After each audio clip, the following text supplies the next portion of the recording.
Hi students, welcome to Economy Venkateswar online classes. నేను మీ economy వెంకటేశ్వర్ని.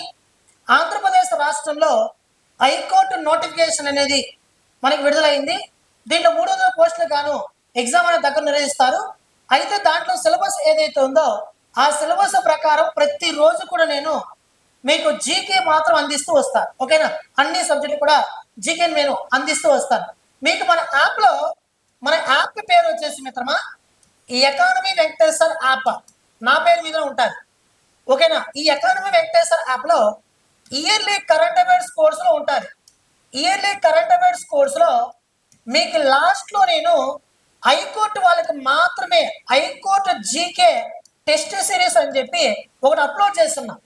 దీంట్లో GK 450 బిట్ల వరకు అప్లోడ్ చేస్తున్నా. అదేవిధంగా కరెంట్ అఫైర్స్ 350 బిట్ల వరకు అప్లోడ్ చేస్తున్నా. మొత్తం 800 బిట్ల వరకు నేను అందులో అందజేయడం అనేది జరిగింది. ఈ 800 బిట్లను కూడా మీరు ప్రాక్టీస్ చేస్తే బాగా ఉపయోగకరంగా ఉంటుంది. ఖచ్చితంగా మీరు విజయం సాధిస్తారు. ప్రీవియస్ పేపర్ పరిగణలోకి తీసుకొని అవన్నీ కూడా నేను అప్లోడ్ చేస్తున్నా. ఇయర్లీ కరెంట్ అఫైర్స్ కోర్సు ఉంటుంది. అందరూ యాప్లోకి వెళ్ళి నేను ప్రీవియస్ పేపర్ 1 రూపీ పెట్టున్నా, ఆ 1 రూపీ పర్చేజ్ చేస్తున్నారు. అవేనేమో అని కాదు మిత్రమా, అవి ప్రీవియస్ క్వశ్చన్స్ ప్రీవియస్ ఇచ్చినవి ఈసారి ఇస్తే అది ఎగ్జామ్ అన్నారు కాబట్టి ప్రీవియస్ పేపర్స్ ఏవి కూడా ఇప్పుడు కనిపించవు. ఓకేనా? మన యాప్లో ఈ బిట్స్ ప్రాక్టీస్ చేసుకోవచ్చు. ఇయర్లీ కరెంట్ అఫైర్స్ కోసం ఉన్నాయి. మీరు ఒకవేళ ఇది పర్చేజ్ చేస్తే ఈ ఇయర్ మొత్తం కరెంట్ అఫైర్స్ కోసం జీకే కోసం మీరు బయట యాప్లో అమౌంట్ పెట్టాల్సిన అవసరమే లేదు. మీరు ఏ ఎగ్జామ్ అని రాసుకోవచ్చు. ఓకేనా? అదేవిధంగా మీకు మన యాప్లో అమౌంట్ ఎక్కువ అనిపించవచ్చు. 999 ఉంటుంది. మీరు ఆ యాప్ డౌన్లోడ్ చేసి పెట్టుకోండి. నేను ఈ వీక్లో మీకు ఆఫర్ ప్రొవైడ్ చేస్తాను. ఖచ్చితంగా మీకు అందులో ఆఫర్ ఇస్తున్న ఆఫర్ ప్రకారం మీరు ఉపయోగించుకోండి. ఓకేనా? సరే, ఈ రోజు నేను ఇండియన్ ఎకానమీ ఇవన్నీ కూడా మీరు అనుకోవచ్చు, సార్ హైకోర్టులో అడుగుతాడా? మీరు ప్రీవియస్ పేపర్ ఒకసారి చూడండి. ఇలాంటి బిట్స్ లేకపోతే నన్ను అడగండి. ఓకేనా? ప్రీవియస్ పేపర్లో ఇచ్చిన బిట్ల అనుగుణంగా తీసుకొని నేను ఈ రోజు మన ఇండియన్ ఎకానమీ సిలబస్ లో పార్ట్ 1 లో భాగంగా మీకు ఇది నేను ఎక్స్ప్లెయిన్ చేస్తూ ఉన్నాను. ఓకేనా? చూడండి, ఇక్కడ ప్లాన్డ్ ఎకానమీ ఫర్ ఇండియా అనే గ్రంథం ఎవరికి సంబంధించినది అని అడిగాడు. ఫస్ట్ ఆఫ్ ఆల్ మనం ఇక్కడ ప్లాన్డ్ అనే పదం మనం ఉపయోగించాం. చూడండి, ఇక్కడ ప్రణాళికలు చాలా ఇంపార్టెంట్ మనకి ఏ ఎగ్జామ్ అయినా కూడా. 1929వ సంవత్సరంలో ఆర్థిక మాంద్యం సంభవించింది. ఆర్థిక మాంద్యం సంభవించింది అంటే అర్థం ఏంటంటే ప్రతి ఒక్క దేశంలో కూడా 1929వ సంవత్సరంలో ఉపాధి పూర్తిగా పడిపోయింది. అదేవిధంగా ఉద్యోగిత పడిపోయింది. తద్వారా ప్రజల దగ్గర ఎవరి దగ్గర డబ్బు లేకపోయింది. దీనిని మనం ఆర్థిక మాంద్యంగా చెప్పచ్చు.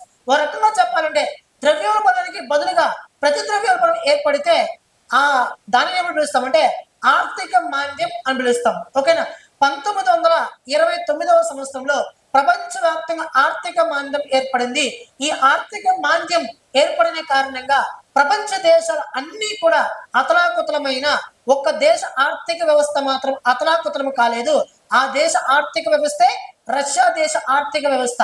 రష్యా దేశ ఆర్థిక వ్యవస్థ ఈ సమయంలో కూడా కుప్పకూలకపోవడానికి గల కారణం ఏంటంటే ఆ దేశం ఈ ఆర్థిక మాంద్యం రాకముందు అనుసరించినటువంటి ప్రణాళికలే ప్రధానమైనటువంటి కారణం. అటువంటి ప్రణాళికలు మన భారతదేశానికి కావాలని చెప్పిన మొట్టమొదటి జాతీయ నాయకుడు ఎవరు అంటే సుభాష్ చంద్రబోస్ 1938లో చెప్పాడు.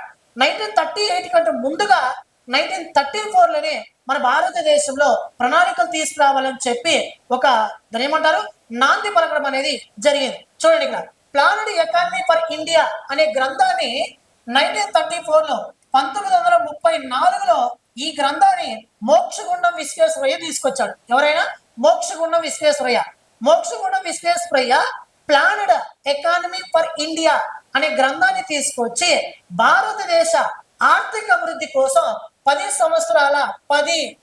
సంవత్సరాల ప్రణాళికను రూపొందించడం అనేది జరిగింది. ఈ 10 సంవత్సరాల ప్రణాళికను రూపొందించి భారతదేశాన్ని డెవలప్ చేయాలనే ఉద్దేశంతో ప్రణాళికలకు మొట్టమొదటిసారిగా పునాదేసిందిగా ఎవరు చెప్పచ్చు అంటే ప్లాన్డ్ ఎకానమీ ఫర్ ఇండియా అనే గ్రంథం మోక్షగుండం విశ్వేశ్వరయ్యకి సంబంధించినటువంటి గ్రంథం. ఓకేనా? రైట్. నెక్స్ట్, నీతి ఆయోగ్ ఎప్పుడు ఏర్పాటైంది? నీతి ఆయోగ్ ఎప్పుడు ఏర్పాటైందని అడిగాడు. మీకు అందరూ కూడా తెలిసినదే 1951లో 1951లో మన భారతదేశంలో మొట్టమొదటిసారిగా పంచవర్ష ప్రణాళిక ప్రారంభమైంది. 1951 నుంచి 1956 వరకు మన భారతదేశంలో మొట్టమొదటి పంచవర్ష ప్రణాళిక కొనసాగింది. అయితే భారతదేశంలో 12వ పంచవర్ష ప్రణాళిక 2012 నుండి 2017 వరకు జరగడం అనేది జరిగింది. ఈ 2012 ఏప్రిల్ 1 నుంచి 2017 మార్చ్ 31 వరకు ఈ పంచవర్ష ప్రణాళికలు అనేవి కొనసాగినాయి. అయితే 12వ పంచవర్ష ప్రణాళిక 2017లో ముగియాల్సి ఉంటే 2014లోని ప్రభుత్వాన్ని ఏర్పాటు చేసినటువంటి ఎన్డీఏ ప్రభుత్వం ఏం చేసిందంటే కాంగ్రెస్ ప్రభుత్వం తీసుకొచ్చినటువంటి ఈ ప్రణాళికలను 2014 ఆగస్టు 13వ తారీఖున పూర్తిగా ఈ ప్రణాళికను రద్దు చేసి 2015 జనవరి 1వ తారీఖు నుంచి మన భారతదేశంలో ఈ నీతి ఆయోగ్ ని ప్రణాళిక సంఘం స్థానంలో తీసుకోవడం అనేది జరిగింది. కాబట్టి నీతి ఆయోగ్ ఎప్పుడు ఏర్పాటైందంటే 2015 జనవరి 1వ తారీఖున ఏర్పాటు అవడం అనేది జరిగింది. అయితే నీతి ఆయోగ్ అనగా national institution transforming India, national institution for transforming India ప్రణాళిక సంఘం స్థానంలో నీతి ఆయోగ్ ఏర్పడింది. నీతి ఆయోగ్ టాప్ టు బాటం అనే విధానాన్ని తొలగించి బాటమ్ టు టాప్ అనే విధానాన్ని ప్రస్తుతం అవలంబిస్తున్నారు. మరి ప్రణాళికలకు నీతి ఆయోగ్ మధ్య తేడా ఏంటంటే ఏదైనా ఒక అంశం పైన కేంద్రం నిర్ణయం తీసుకోవాలనుకుంటే ప్రణాళిక సంఘం ఉన్నప్పుడు రాష్ట్రాల యొక్క అభిప్రాయాన్ని తీసుకోకుండా కేంద్రం నిర్ణయం తీసుకునేది.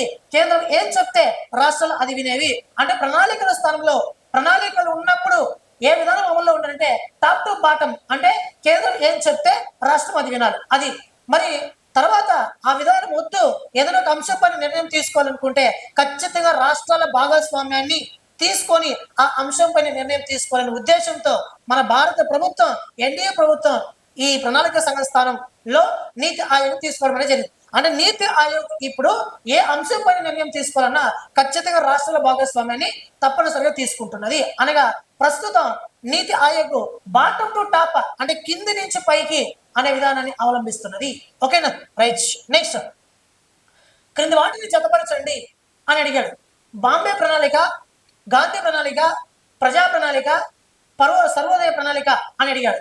మనం చూసుకుంటే ఇక్కడ గాంధీ ప్రణాళిక అనేది మీకు అందరూ గుర్తొస్తున్నదే, ఆన్సర్ ఇక్కడే ఉంది. బాంబే ప్రణాళిక అంటే బొంబాయికి చెందినటువంటి 8 మంది పారిశ్రామికవేత్తలు, 8 మంది పారిశ్రామికవేత్తలు ఈ బాంబే ప్రణాళికను రూపొందించడం అనేది జరిగింది.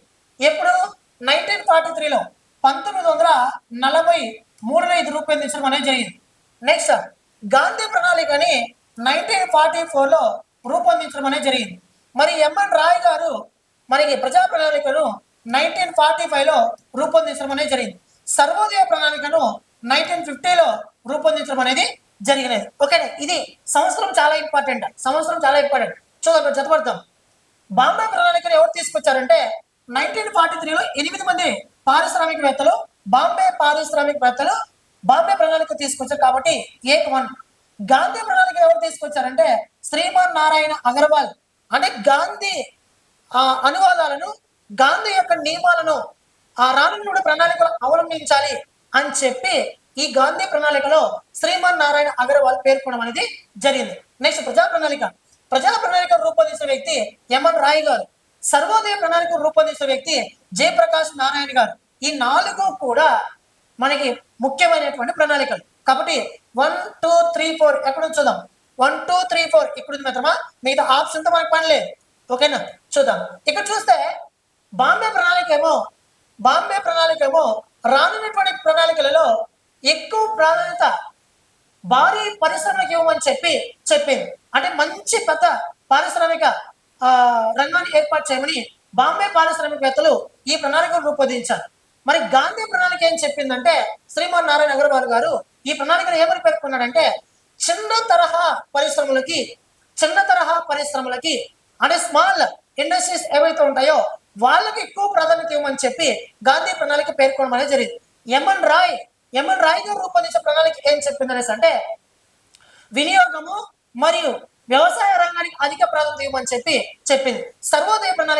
ఈ సర్వోదయ ప్రణాళిక భారతదేశంలో స్వాతంత్రం వచ్చిన తర్వాత తీసుకొచ్చినటువంటి మొట్టమొదటి ప్రణాళిక ఏదంటే సర్వోదయ ప్రణాళిక.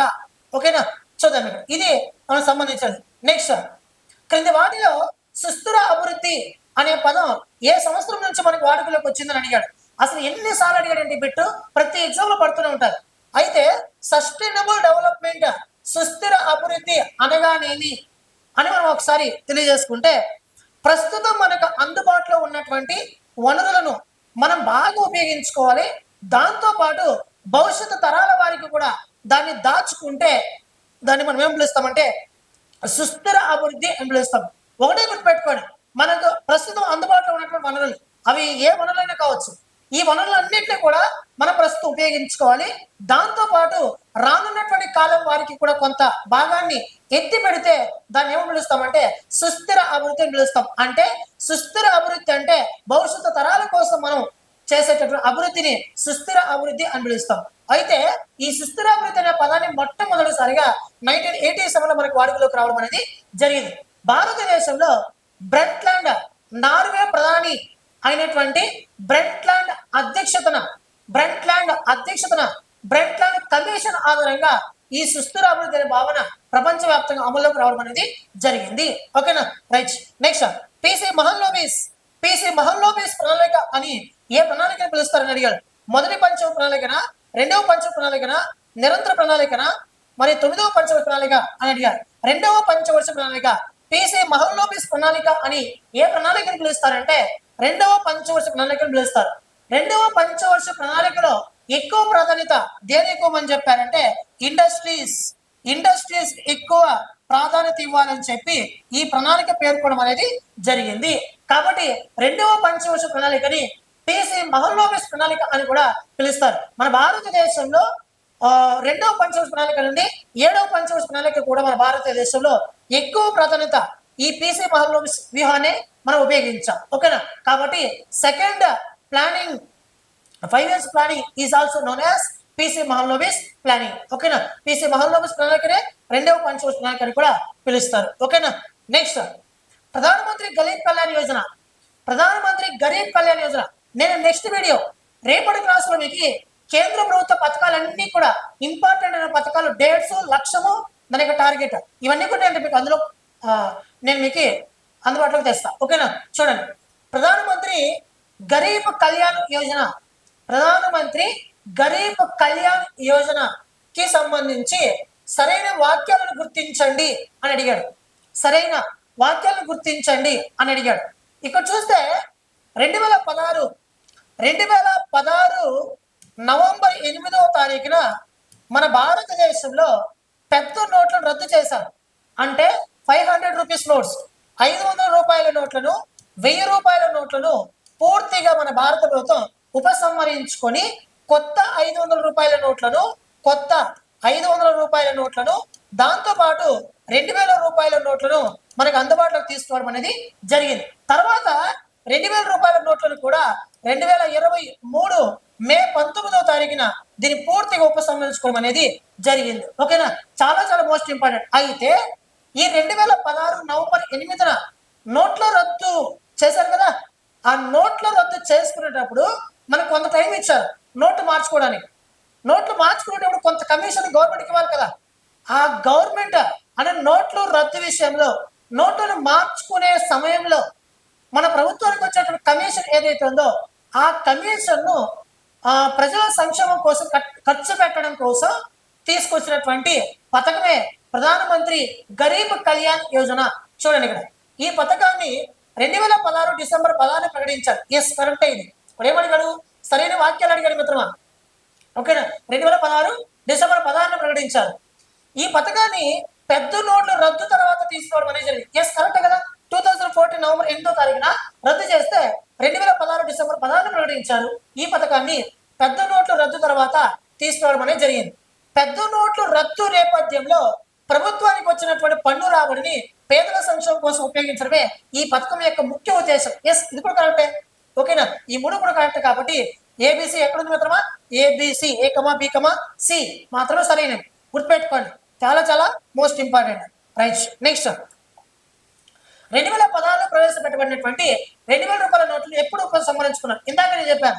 ఎప్పుడు మిత్రమా, 2023 మే 19వ తారీఖున 2023 మే 19వ తారీఖున ఈ నోట్ల రద్దు చెప్పడం అనేది జరిగింది. 2023 మే 19న 2000 రూపాయల నోట్లు ఉపసంహరించుకోవడం అనేది జరిగింది. నెక్స్ట్, క్రింది వాటిలో భారతదేశం చేత స్థాపించబడినటువంటి సంస్థ ఏదని అడిగాడు. ఇది గతంలో అడిగినటువంటి డిస్ట్రిక్ట్ కోర్టులో 2017 18 ఎప్పుడు అడిగినట్టున్నాడు క్వశ్చన్. చూడండి ఇక్కడ మొన్న ఎస్ఐ ఎగ్జామ్ కూడా అడిగి ఉన్నాడు. ఓకేనా, గుర్తుపెట్టుకోండి. ఇక్కడ IMF అనా లేదా WTOనా IBRDనా ఎగ్జిమ్ బ్యాంక్ అని అడిగాడు. 4 అడిగాడు. ఎవరి చేత? భారతదేశము చేత స్థాపించబడినటువంటి సంస్థ ఏదిరా అని అడిగాడు. IMF అయితే కాదు మిత్రమా. IMF లో మన భాగస్వామ్యమే లేదు. అది బ్రిటన్ హుడ్స్, అమెరికాలో బ్రిటన్ హుడ్స్ అనే ఒక ప్రాంతంలో ప్రపంచ దేశాధినేతల కలయికతో ఏర్పడినటువంటి ఒక సంస్థ IMF. WTO ఘాట్ స్థానంలో వచ్చింది. General agreement on tariff and trade. Ghat స్థానంలో 1995 జనవరి 1వ తారీఖున దీన్ని తీసుకోవడం జరిగింది.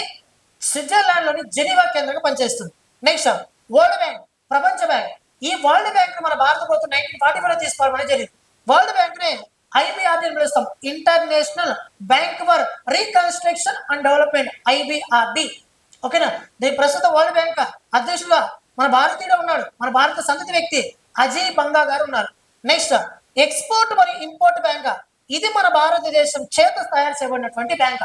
ఇది ఏం చేస్తుందంటే ఈ బ్యాంకు మన భారతదేశం నుండి ఎగుమతి అయ్యే విలువలను చూస్తుంది. భారతదేశం ఇతర దేశాలకు దిగుమతి చేస్తున్న విలువలను కూడా, అంటే వీటి ఎగుమతులు దిగుమతులకు సంబంధించినటువంటి వ్యవహారాలను చూసేటటువంటి బ్యాంక్ ఎదురు అంటే EXIM bank, export import bank. ఓకేనా. Option 4 is the right answer. These 3 options in correct answer కాదు. ఎందుకంటే ఈ 3 కూడా మన భారతదేశం చేత స్థాపించబడలేదు. దీన్ని 1982లో 1982లో స్థాపించడం అనేది జరిగింది. ఓకేనా. నెక్స్ట్ క్రింది వాక్యాలలో సరికాని జతను గుర్తించమన్నాడు. ప్రపంచ హరిత విప్లవ పితామహుడు నార్మన్ బోర్లాగ్ అని ఇచ్చాడు. ఎస్, ఇది కరెక్టే. ప్రపంచ హరిత విప్లవ పితామహుడు నార్మన్ బోర్లాగ్ గారు ఇతను అమెరికాకు సంబంధించిన వ్యక్తి. అమెరికాకు సంబంధించిన నార్మన్ బోర్లాగ్ అనే వ్యక్తి మెక్సికో దేశంలోకి వెళ్ళాడు. ఎవరు సహకారంతో అంటే రాక్ ఫెల్లర్ ఫౌండేషన్ ప్రకారం ఈ నార్మన్ బోర్లాగ్ అనే వ్యక్తి అమెరికా దేశంలో మెక్సికో దేశానికి వెళ్ళాడు. మెక్సికో దేశానికి వెళ్ళి ఆ మెక్సికో దేశంలో పండిస్తున్నటువంటి గోధుమలు ఏవైతే ఉన్నాయో ఆ గోధుమ వంగడాలను పైన పరిశోధన చేసి దాని నుంచి ఎక్కువగా దిగుబడులు రాబట్టినటువంటి ఒక వ్యక్తులలో ఈయన కీలక పాత్ర పోషించాడు. కాబట్టి ఇతన్ని ప్రపంచ హరిత విప్లవ పితామహుడిగా పిలుస్తాం. అయితే ఇటువంటి కృషి మన భారతదేశంలో ఎవరు ఆధ్వర్యంలో జరిగిందంటే MS స్వామినాథన్ గారి ఆధ్వర్యంలో జరిగింది. చూడండి, ఎస్, అది కరెక్టే. నెక్స్ట్ భారతదేశ హరిత విప్లవ పితామహుడు MS విశ్వనాథన్ అడిగాడు. కాదు మిత్రమా, MS స్వామినాథన్. MS అలానే పెట్టాడు, నాథన్ మార్చాడు, మధ్యలో MS స్వామి అనే చోట విశ్వ అని పెట్టాడు. ఓకేనా. This is very wrong. ఇది రీసెంట్ గా అడిగినటువంటి ఎగ్జామ్ అడిగాడు, నేను కూడా అలానే ఇచ్చాడు. చాలా ఇంపార్టెంట్. అయితే ఇది సరికాని జత మిత్రమా, కాబట్టి అది. నెక్స్ట్ హరిత విప్లవ అనే పదం మొదటిసారిగా సూచించిన వ్యక్తి ఎవరు అంటే విలియం ఎస్ గాండ్ అనే ఒక వ్యక్తి. హరిత విప్లవం అనే పదాన్ని మొట్టమొదటిసారి సూచించాడు. నెక్స్ట్ శ్వేత విప్లవ పితామహుడు, మన వైట్ రెవల్యూషన్ ఉంది కదా, శ్వేత విప్లవ పితామహుడు ఎవరు అంటే ఆచార్య వినోబా భావే ఇచ్చాడు. కాదు, ఆచార్య వినోబా ఎవరు? ఆచార్య వినోబా వచ్చేసి మన భారతదేశంలో భూదాన ఉద్యమ పితామహుడు. భూమిని లేని వారికి, 1 సెంటు భూమి కూడా లేని వారికి భూమిని దానం చేయడానికి మన భారతదేశం ముందుకు వచ్చినటువంటి మహానుభావులలో ఫస్ట్ పర్సన్ ఎవరు అంటే ఆచార్య వినోబా భావే. మనకి రామన్ మెగసెస్ పురస్కారాన్ని మొట్టమొదటిసారి అందుకున్న వ్యక్తినే ఎవరు? ఆచార్య వినోబా భావే. అయితే శ్వేత విప్లవ పితామహుడు ఎవరు అంటే వర్గీస్ కురియన్. ఎవరతను? వర్గీస్, గుర్తుపెట్టుకోండి, వర్గీస్ కురియన్ అనే ఒక వ్యక్తి. మన భారతదేశ శ్వేత విప్లవ పితామహుడు. కాబట్టి రాంగ్ ఈ 2 బీడీ. ఎక్కడ మాత్రం B D? Option 3 is the right answer. ఓకేనా. నెక్స్ట్ నాబార్డ్కి సంబంధించి సరైన వాక్యాలు గుర్తుకున్నాడు. నాబార్డ్ అనగా national bank for agriculture and refinance bank అన్నాడు, రీఫైనాన్స్ డెవలప్మెంట్ అన్నాడు.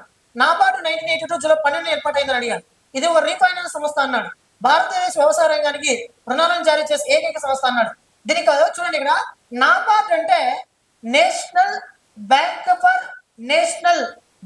ఫర్ రీఫైనాన్స్ అని ఇచ్చాడు. కాదు, national bank for agriculture and rural and most important. కాబట్టి సరికాని వాక్యం ఇది, సరికానిది ఇది. వాడు అడిగిందేమి, సరైన వాక్యాలు అడిగాడు. నాబార్డు 1982 జూలై 12వ తారీఖున ఏర్పాటు అనేది జరిగింది. Option B is the right answer. ఇది ఒక రీఫైనాన్స్ బ్యాంక్. రీఫైనాన్స్ బ్యాంక్ అంటే ఏంటంటే ఏ సంస్థ అయితే రుణాలను జారీ చేస్తుందో ఆ సంస్థకి, ఏ సంస్థ అయితే రుణం ఇస్తుందో ఆ సంస్థ ఈ సంస్థకి రీఫైనాన్స్ సంస్థ అవుతుంది. ఓకే, మళ్ళీ క్లారిటీ నేను చెప్తాను. It is one of the refinance organisation. Next, భారతదేశ వ్యవసాయ రంగానికి రుణాలను జారీ చేసే ఏకైక సంస్థ. ఎస్, కరెక్టే. ఈ మూడు కూడా సరైన వాక్యాలే. నాబార్డు రీఫైనాన్స్ రూరల్ ఇది ఏర్పాటు చేస్తుంది. రీఫైనాన్స్ బ్యాంకు భారత వ్యవసాయ రంగానికి రుణాలను జారీ చేసే ఏకైక సంస్థ. ఈ మూడు కూడా కరెక్టే. నెక్స్ట్ చూద్దాం. BCD option 3 is the right answer. Wrong answer is the first. Next, Indira Gandhi ప్రభుత్వం 500 కోట్ల కంటే అంతకంటే ఎక్కువ డిపాజిట్ వెళ్ళిన 14 వాణిజ్య బ్యాంకులను ఎప్పుడు జాతీయం చేశారని అడిగాడు. ఓకేనా, దీనికి ఆన్సర్ చేసి 1969 జూలై 19వ తారీఖున చేయమని జరిగింది. నెక్స్ట్, జిఎస్టిని ఏ కమిటీ ప్రకారం తీసుకొచ్చారని అడిగాడు. జన్ మత్తాయి కమిటీనా, కాల్డర్ కమిటీనా, విజయ్ కేల్కర్ కమిటీనా, కేఎన్ రాజు కమిటీ అంటే విజయ్ కేల్కర్ కమిటీ. ఓకేనా. నెక్స్ట్, ఆర్థిక వ్యవస్థలో ఇది లాస్ట్ ఇయర్ డిస్ట్రిక్ట్ కోర్టులో అడిగినటువంటి బిట్టు మిత్రమా, లాస్ట్ హైకోర్టులో అడిగినటువంటి బిట్టు. ఆర్థిక వ్యవస్థలో ద్రవ్య సరఫరాను నియంత్రించడానికి ఆర్బీఐ క్రింది ద్రవ్య విధాన సాధనాల్లో దేనిని ఉపయోగిస్తానని అడిగాడు. Open market operations, OMO. OMO అంటే ఏంటంటే కేంద్ర ప్రభుత్వానికి సంబంధించినటువంటి సెక్యూరిటీలను ఆర్బీఐ ప్రజలకు, విత్త సంస్థలకు, బ్యాంకులకు, ఇతర ద్రవ్య మార్కెట్ సంస్థలకు విక్రయిస్తుంది అనమాట. కాబట్టి ఈ ఓపెన్ మార్కెట్ ఆపరేషన్స్ ద్వారా ఆర్బీఐ ఏం చేస్తుందంటే ద్రవ్య సప్లైని నియంత్రిస్తుంది. ఓకేనా. థ్యాంక్ యూ మిత్రమా. మీ కనుక వీడియో నచ్చినట్లయితే లైక్ చేయండి. యూట్యూబ్లో నాకు వచ్చేది ఏం లేదు కదా, మీ ఒక లైకే నాకు 10 మందికి షేర్ అవుతుంది. ఓకేనా. కాబట్టి ఒక లైక్ చేయండి, షేర్ చేయండి, సబ్స్క్రైబ్ చేయండి. థ్యాంక్ యూ మిత్రులు. Thank you so much.